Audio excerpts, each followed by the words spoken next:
Everyone, and hear from everyone this morning. I am beyond excited. This has been an amazing few days with Women in Cloud. The tens of thousands of people that have been engaged, the hundreds of thousands of impressions that have been left on social media really indicate the importance of these conversations, these connections, and the sense of community that Women in Cloud has created. I'm honored not only to be on the board of advisories as an executive from IBM focused on cloud technologies, but to also have been recognized as one of the 10 most influential women in cloud for 2020. Just an honor to be included with some of the amazing names and incredible powerhouses on that list. And the purpose of my involvement in today's conversation for this panel is to really kind of motivate everyone toward thinking about the conversations that are going to be coming throughout the day. And with that, I thought I'd share some of my perspectives based on my own personal experiences. And as I'm sharing that, I'd like you to think about your own experiences, your own passions, your own commitments, and what you're trying to achieve, because this panel today is really going to give you a sense of where the future is going. And see, if you think about every generation has faced its own challenges, its own roadblocks, and its own opportunities. And with that comes the building blocks for the future and where we need to go. What we do together in those moments within each generation to collaboratively innovate, to really be creative at thriving, not just surviving, is where we become successful together. So let me just step back and share a little bit about my journey and then those learnings from that journey so that maybe you can take that forward for the rest of today's conversations and hopefully in the future. I'm looking forward to the chance to connect with all of you during the mentor tables later today. But with this, let me just share with you some of the things that I've learned in my experience to date. The first thing that I want to talk about is really understanding what you value and why. Because if you can understand and really tune into what you value and why, it will remain with you for the rest of your life. Being the child of a teen parent who went through the process of paying my way through college, of paving my way through areas where there were never women in the room. As I got into engineering and technology, I learned that I had to blaze my own trail. And as I've heard from some of my mentors in the past, it's not enough to blaze your trail, because if you don't pay it forward, that trail becomes a dead end. And Jason Vian, who is on my board, my own personal board of directors, shares that with me and those he mentors all the time. And in my experiences, I've learned what I value and what I'm passionate about has to be incorporated in everything I do. So I value education, I value security, empathy, resilience, optimism, community, and self-sufficiency. And I have to find ways to incorporate these things I value from my experiences into my everyday life. The more information I have, the more I understood, the more I could make the right choices to thrive.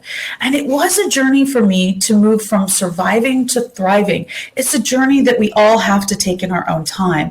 And so it's really critical to think about what is important to you and how do you incorporate that into everything you do every day. The second area of learning that I've had is understanding deeply who I am and entering into my commitments with my whole self. It shows if I'm checked out, and it shows if I'm 110% present. And that creates a chemical reaction in others who are willing to respond and engage and bring their whole selves to the table as well. For me, giving back has always been important. From volunteering as a young girl to leading a service community organization in college, to running corporate campaigns, to representing nonprofit boards, and running global giving initiatives has made me a better leader. It's made me a better person when I show up 100% in these roles and who I am as a person, a parent, a leader, a student. It always shows. People feel that energy, and it feeds positive collaboration, and it feeds and fuels collective innovation and allows me to be the change that I want to see. The third area of focus that I found is really helpful as a best practice is remembering that no is never the final answer. always asking why. Maintaining curiosity and a growth mindset really helps make sure that I'm always learning. And so when I'm told no, I kind of walk around all sides of that no and I examine it, I push back on it, I break it down until it becomes a yes. And one of my earliest experiences of dealing with the no and breaking it down until it became a yes was becoming the first girl in my state to play soccer, where I had to play on a men's league because there were no women who played soccer at that time. And it was a really empowering opportunity and a scary opportunity all at once.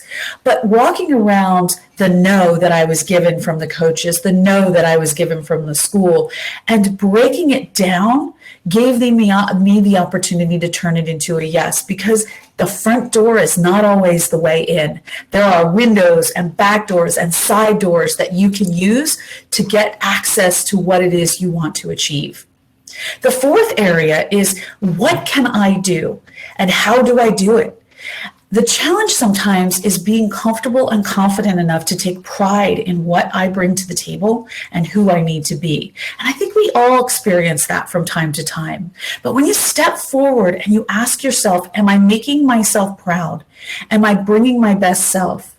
Am I the person that I really want to be to show up here? Then that lends itself to building your own confidence, because there can be a very interesting loop that occurs. Times when my confidence waned and others saw that created less confidence in me. And so starting by looking in the mirror and taking a really good stock in who I am, who I want to be, why I'm here, and really understanding the unique capabilities that I bring to the table, writing it down. I put it on the mirror in my bathroom. I put it in front of me on my desk. I put it on my doorways. I remind myself every day who I am, why I'm here, and what do I want to achieve. And sometimes as you're walking that path, you have to sidestep to get to the goal that you're going down, but maintain guardrails that align to what makes you proud to be yourself, and it will always show through in how you show up. The next area is, what do I want to achieve and what do I want to be known for? Let's never forget that success is fleeting and failure is not forever. Each moment does not outweigh the other. I have learned from both, right? And each moment does not necessarily define you. It's the tapestry you weave that drives your lifetime legacy. Learn from it and grow from it. I learn from each failure that every success doesn't necessarily always teach me. And sometimes I learn things from my success that never would have occurred had I not had multiple failures. I fail thousands of times a day, and maybe I succeed once a day. But I take away such important value and growth from both. They pave the way to where I am going tomorrow, but they do not line my horizon. And I don't let either limit me. And you shouldn't either. The next area that I would say that is really important to think about is who you need to be. Be the hero that you have been waiting for. There isn't going to be someone out there that's going to solve all of your problems. And there's no one person that can solve every problem in the world right now. It will take our collective effort. And it will take you showing up as your own hero to solve your own problems. Because as we do that as individuals and as a community, we are able to really drive successful acceleration together to evangelize what it is we're here to do, and to do it in a way that's authentic, that's transparent, and that's connected.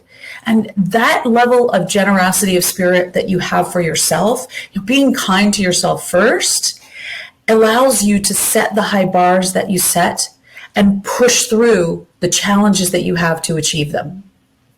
And then finally, the last point that I'll leave you with is, nothing is impossible.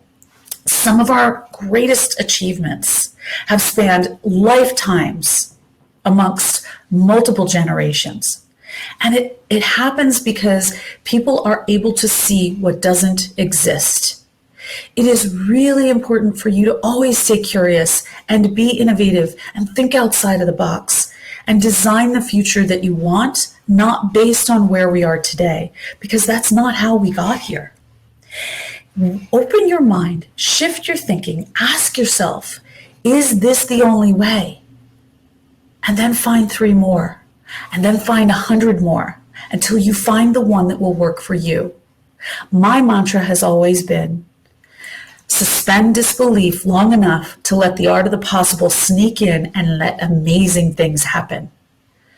I ask you to go find your mantra, to really figure out how you can use everything you are and all the assets of empowerment that are out there, whether they be technological, whether they be relationship-based, whether they be environmental. We need to nature and nurture ourselves. So use all of the assets available to you to really build your own superpowers so that you can go out there and make the impossible happen.